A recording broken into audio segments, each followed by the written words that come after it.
Discussions about relations between the U.S., China and Taiwan often center on the potential for conflicts and the strategic implications of bilateral ties.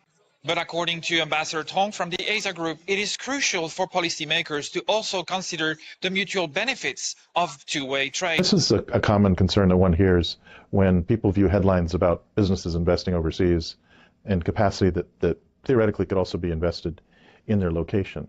But what economic history shows is that cross-border investment tends to generate more investment in both directions. It also generates trade. So, for example, an investment in the United States in manufacturing is likely to generate exports from Taiwan to support that investment.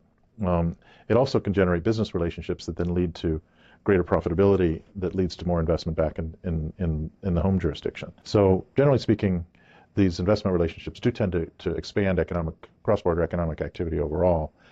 That needs to be explained to people so that they understand that the creation of these long-term relationships is by nature of mutual benefit. I would expect to see some shifting of upstream capacity to support some of these big investments in the United States. That will ultimately increase the profitability and strength of those firms, even as they continue to supply TSMC in Taiwan and in other jurisdictions.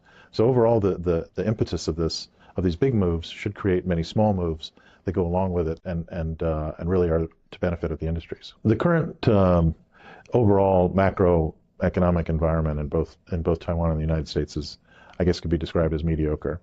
But I do expect to see continuing uptick in activity between the U.S. and Taiwan in both directions going forward. One of the points that I really would like to emphasize, however, is that in order to seize this opportunity, Taiwan as an economic entity, as a business climate, needs to be looking to continuously improve and attract the kind of attention that it wants to receive actively, both through policy and through outreach. Because I would like to see a Taiwan situation in the near future where we see lots of private equity visiting, venture capitalists, Wall Street type people, really giving a much closer look at the potential of Taiwan going forward. And that's going to require, I think, some more work by Taiwan to really make itself competitive as a business climate, looking at its competitors in the East Asian region. Ambassador Tong points out that the trade outlook between the United States and Taiwan is promising.